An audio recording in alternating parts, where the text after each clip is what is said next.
Assalamualaikum warahmatullahi wabarakatuh. Selamat pagi teman-teman. Bagaimana kabarnya?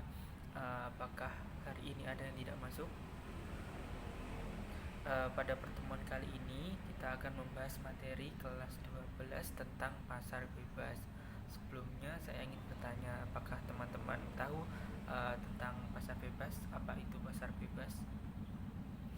Pasar bebas atau yang lebih dikenal dengan sebutan perdagangan bebas adalah sebuah kebijakan di mana pemerintah tidak melakukan diskriminasi terhadap ekspor ataupun impor barang dari luar negeri maupun kita mengirim barang ke luar negeri.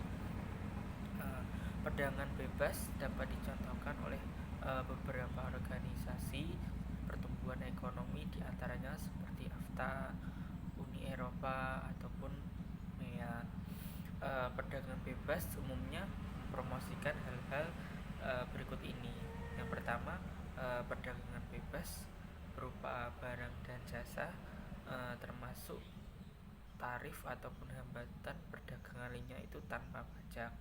Yang kedua, akses transportasi ke pasar tidak diatur lagi.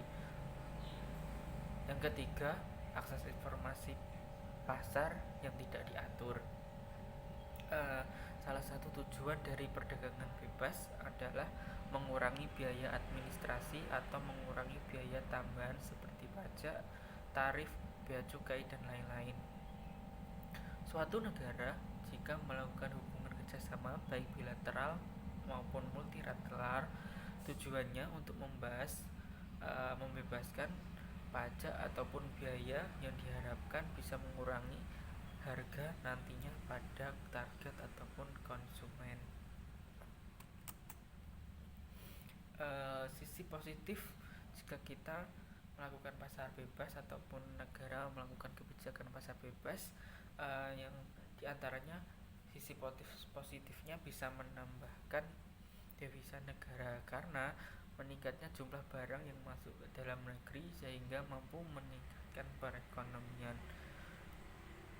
Dari sisi negatifnya, mungkin pasar lokal yang sedikit terancam ataupun sedikit berkurang cara kerjanya karena sebagai contoh, suatu negara memperlakukan impor bahan pokok, beras ataupun kebutuhan pokok lainnya dari luar negeri. Jika tidak dikendalikan dengan baik serta dikontrol dengan baik, petani lokal bisa terancam karena harga beras yang diimpor dari luar negeri jauh lebih murah. Nah, bagaimana peran pemerintah suatu negara masih punya kendali untuk menjaga kestabilan komoditas pertanian ataupun komoditas sesuatu yang bisa dipertahankan oleh masyarakat lokal? Tentu kebijakan pemerintah harus lebih baik lagi untuk mengontrol semuanya. Selanjutnya akan membahas tentang ciri-ciri dan fungsi dari pasar bebas. Ciri pasar bebas yang pertama, alat barang modal dan sumber produksi bebas dimiliki dan digunakan oleh perseorangan, baik itu masyarakat ataupun perusahaan. Yang kedua, perdagangan barang tanpa pajak atau termasuk tarif atau pembatasan perdagangan yang lain seperti peraturan hukum, kuota impor atau subsidi memberatkan pengusaha. 3. Pergerakan pasar modal dan tenaga kerja keluar maupun ke dalam wilayah suatu negara. 4. Akses bebas ke pasar, pedagang dapat langsung menjual produknya ke konsumen. 5. Segala aktivitas ekonomi bertujuan untuk memperoleh laba ataupun keuntungan atau profit oriented. Yang keenam, semua aktivitas ekonomi dilakukan oleh masyarakat atau pihak swasta dan tidak ada intervensi dari pemerintah. Pemerintah hanya berperan sebagai pengawas. Selanjutnya, fungsi pasar bebas. Yang pertama, produk barang, jasa, dan tenaga kerja lebih leluasa keluar masuk melewati batas negara. Yang kedua, kemudian akses dan informasi yang lebih cepat mengenai kebutuhan pasar, sehingga mobilitas apa yang diperlukan menjadi semakin mudah untuk terpenuhi. Yang ketiga, meningkatkan pembangunan ekonomi suatu negara. Ini karena barang yang masuk akan menjadi nilai devisa. Yang keempat, daya saing antar pengusaha meningkat sehingga meningkatkan pula kualitas dan kuantitas barang jasa ataupun tenaga kerja. Yang kelima, meningkatkan efisiensi dan efektivitas karena setiap eh, aktivitas ekonomi didasarkan untuk memperoleh laba atau profit oriented. Contoh beberapa organisasi yang bergerak di pasar bebas dan menembus sektor perekonomian dunia. Yang pertama, salah satu contohnya ada MEA, Masyarakat Ekonomi ASEAN. Yang kedua ada AFTA, ASEAN Free Trade Area. Yang ketiga ada APEC, ASEAN Pacific Economic Corporation. Yang keempat ada Uni Eropa. Yang kelima ada WTO atau World Trade Organization. Di sini kurang lebih saya akan menjelaskan dua saja organisasi sektor perekonomian yang berhasil menembus pasar bebas. Yang pertama ada MEA, Masyarakat Ekonomi ASEAN, dan juga AFTA, ASEAN Free Trade Area.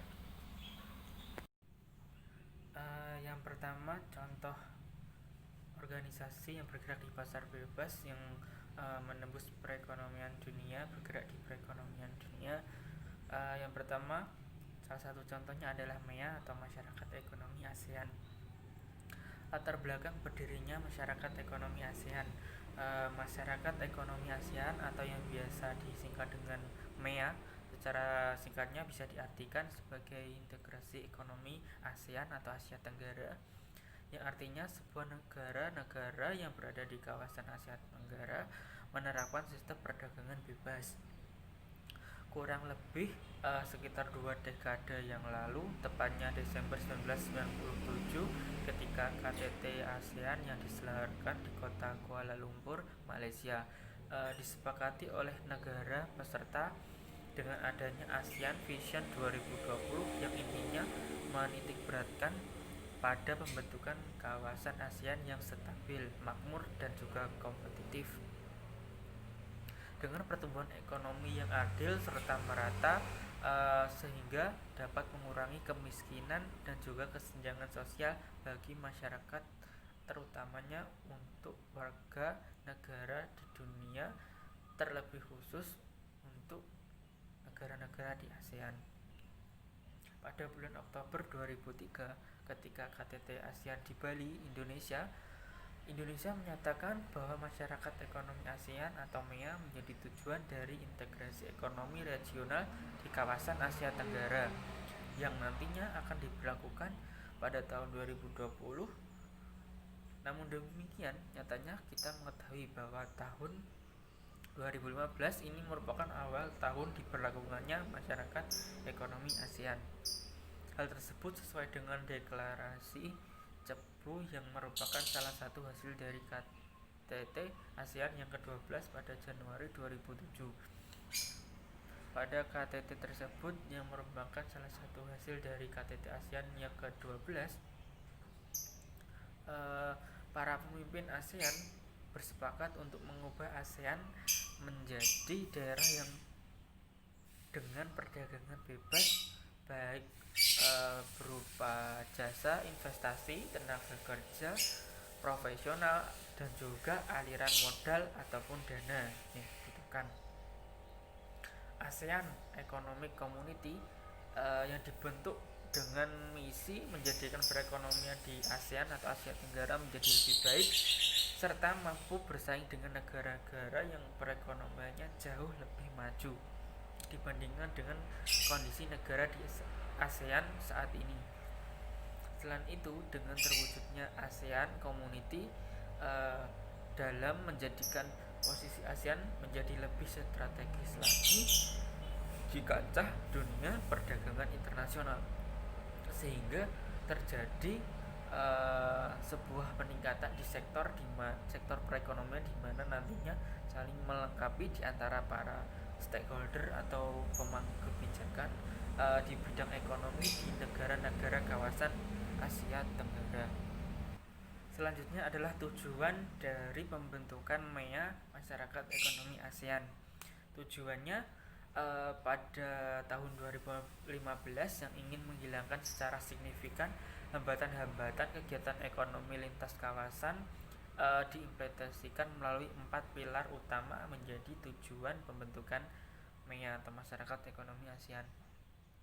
MEA akan dijadikan sebagai kawasan yang memiliki perkembangan ekonomi yang sangat merata atau cukup merata dengan memprioritaskan pada UMKM atau usaha kecil menengah. Kemampuan daya saing dan dinamisme UKM ini akan ditingkatkan dengan memberikan fasilitas ataupun akses merata terhadap informasi ataupun perkembangan pasar dunia pada saat ini ataupun kedepannya seperti apa. Pengembangan sumber daya manusia dalam hal peningkatan kemampuan keuangan dan juga teknologi, kemampuan mengendalikan teknologi ataupun memanfaatkan teknologi sebagaimana mestinya. Yang kedua, MEA akan dibentuk sebagai kawasan ekonomi dengan tingkat kompetisi yang tinggi, memerlukan suatu kebijakan yang meliputi perlindungan ataupun juga peralatan yang memadai.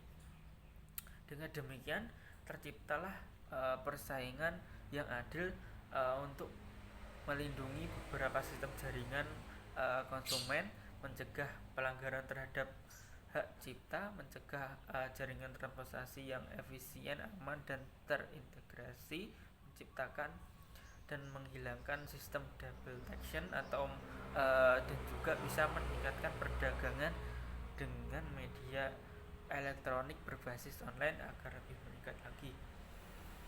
Tujuan yang ketiga adalah MEA sebagai pasar produksi internasional dengan elemen barang yang bebas seperti jasa, investasi, tenaga kerja terdidik, dan aliran modal yang lebih bebas lagi, lebih mudah. Yang keempat, MEA akan diintegrasikan secara penuh terhadap perekonomian global atau perekonomian dunia dengan membangun sebuah sistem untuk meningkatkan koordinasi terhadap negara-negara anggota Asia Tenggara. Salah satu yang akan ditingkatkan partisipasi negara di kawasan Asia Tenggara pada jaringan pasukan global, mengembangkan bantuan teknis kepada negara-negara ASEAN yang kurang berkembang sehingga pergerakannya lebih mobile lagi. Hal tersebut dilakukan untuk meningkatkan kemampuan industri dan juga produktivitas sehingga tidak hanya terjadi peningkatan partisipasi mereka, tetapi juga skala regional, namun juga memunculkan inisiatif untuk terintegrasi dengan masyarakat dan juga nantinya menghadapi revolusi industri 4.0 sehingga mampu bersaing secara global. Nah, di sini sekarang teman-teman bisa membentuk kelompok dengan masing-masing anggota kelompok terdiri dari 3 ataupun 4 anak. Di sini saya akan memberikan sebuah tugas ataupun diskusi kecil-kecilan. Silakan berdiskusi tentang dampak positif dan juga dampak negatif pasar bebas terhadap sektor perekonomian suatu negara. Waktunya 30 menit dimulai dari sekarang. Silakan mengelompok sesuai dengan kelompoknya masing-masing. Setelah selesai berdiskusi, nanti saya akan menunjuk salah satu kelompok di antara kalian untuk maju ke depan menyampaikan hasil diskusinya. Sudah, saya presentasi yang baik dari teman-teman. Terima kasih sudah mau maju ke depan. Di sini saya menyampaikan sedikit bahasan singkat tentang dampak pasar bebas dari sisi positif dan juga dari sisi negatif. Dari hasil diskusi yang disampaikan oleh teman semua, tadi sudah ada salah satu kelompok yang mewakili, bisa sedikit kita bahas bersama-sama. Dampak positif pasar bebas terhadap sektor perekonomian diantaranya meningkatkan kualitas dan juga kuantitas produk dalam negeri, eh, hambatan perdagangan cenderung berkurang, bahkan menjadi tidak ada lagi. Ekspor meningkat sehingga pendapatan nasional juga naik, membuka peluang investor untuk menanamkan modalnya di negara tersebut dan juga membangun base produksi di suatu negara melalui impor juga untuk memenuhi kebutuhan sehari-hari lebih mudah untuk mendapatkan dan juga menjangkaunya. Tetapi di lain sisi ada juga dampak negatif dari pasar bebas. Di antaranya produk dalam negeri cenderung akan kalah bersaing dengan masuknya barang-barang dari luar negeri atau impor karena cenderung harga barang impor lebih murah. Pasar bebas juga bisa mengeksploitasi sumber daya oleh perusahaan sehingga bisa munculnya tergantungan terhadap negara-negara maju. Bila tidak mau bersaing dengan negara-negara lainnya, pasar bebas ini akan berdampak pada menurunnya pertumbuhan ekonomi suatu negara karena uh, lebih banyak mengandalkan produk ataupun jasa dari asing, tidak kurang memperdulikan karya dari anak-anak lokal di negara tersebut. Jumlah pengangguran bisa meningkat, muncul juga sifat konsumerisme dari masyarakat. Masyarakat hanya ingin membeli produk-produk yang harganya murah namun belum tentu kualitasnya lebih baik. Selanjutnya kita akan kembali membahas salah satu contoh yang kedua tentang organisasi ekonomi yang bergerak di pasar bebas, yaitu adalah AFTA atau ASEAN Free Trade Area. Latar belakang dari AFTA, ASEAN Trade Area atau AFTA merupakan wujud dari kesepakatan dari negara-negara ASEAN untuk membentuk suatu kawasan bebas perdagangan dalam rangka meningkatkan daya saing ekonomi di kawasan ASEAN dengan menjadikan ASEAN sebagai basis produksi dunia serta menciptakan pasar regional bagi 500 jiwa penduduknya. AFTA dibentuk pada waktu konferensi tingkat tinggi ASEAN ke-4 di Singapura tahun 1992. Awalnya AFTA ditargetkan ASEAN Free Trade Area atau AFTA merupakan wujud dari kesepakatan di negara-negara ASEAN untuk membentuk suatu kawasan bebas perdagangan dalam rangka meningkatkan daya saing ekonomi dalam waktu kurang lebih 15 tahun. Periodenya antara 1993 sampai 2008. Kemudian dipercepat menjadi tahun 2003 dan terakhir dipercepat lagi menjadi tahun 2002. Skema Common Effective Potential Trade for ASEAN Free Trade Area atau CEP-AFTA merupakan suatu skema untuk mewujudkan AFTA melalui penurunan tarif hingga menjadi beberapa persen, sekitar 0-5%, penghapusan pembatasan kuantitatif dan hambatan-hambatan non tarif lainnya. Perkembangan terakhir yang terkait dengan AFTA adalah adanya kesepakatan untuk menghapuskan semua bea masuk impor terkait dengan barang terkait dengan AFTA pada tahun 2010 oleh Brunei Darussalam, Indonesia, Malaysia, Filipina, Singapura dan juga Thailand. Dan bagi Kamboja, Laos, masyarakat dan Vietnam pada tahun 2015. Penduduk yang dikategorikan sebagai general exploration adalah penduduk secara permanen tidak lagi perlu dimasukkan ke dalam CEF atau AFTA karena keamanan nasional, keselamatan atau juga kesehatan bagi manusia, bisa juga melestarikan objek wisata arkeologi dan budaya. Indonesia mengkategorikan produk-produk dalam kelompok senjata, amunisi, minimum, beralkohol dan sebagainya sebanyak 68 pos dan tarif sebagai general exception. Tujuan dari AFTA atau ASEAN Free Trade Area yang pertama adalah menjadikan kawasan ASEAN sebagai tempat produksi yang kompetitif sehingga produk ASEAN memiliki daya saing kuat di pasar global. 2. Menarik lebih banyak foreign direct investment atau FDI atau investasi agar lebih banyak masuk ke ASEAN. 3. Meningkatkan perdagangan antar negara anggota ASEAN.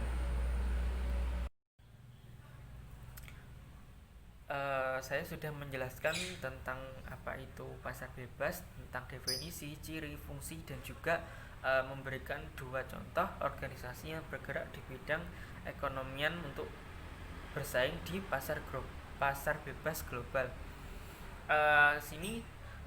Setelah mendengarkan dan juga menyimak apa yang sudah saya jelaskan, ada suatu penugasan yang harus kalian kerjakan dengan baik sesuai dengan instruksi yang saya berikan.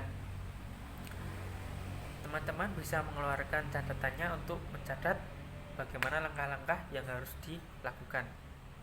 Sudah siap?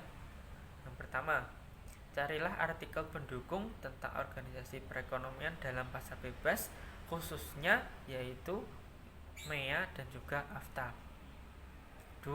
Bersama teman sebangku kalian, buatlah esai singkat perbedaan kedua organisasi tersebut.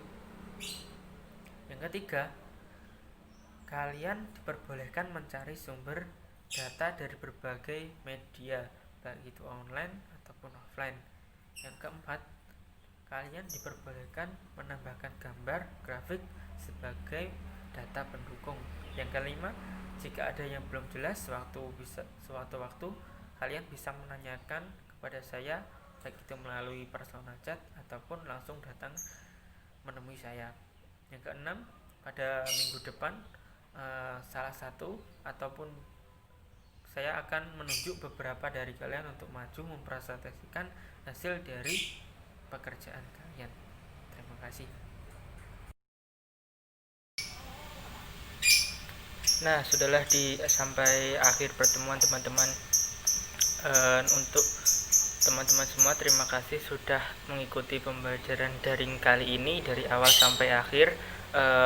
Nanti untuk perangkat pembelajarannya seperti bahan hajat, instrumen, dan juga LKPD-nya akan saya bagikan di grup WhatsApp kelas. Untuk teman-teman, saya sarankan tetap semangat, tetap menjaga kebersihan, tetap menjaga 3M, memakai masker, cuci tangan, dan menjaga jarak. Tetap berada di lingkungan yang bersih, tetap sehat, dan hindari untuk mencegah COVID-19. Terima kasih teman-teman. Sampai jumpa di pembelajaran daring berikutnya.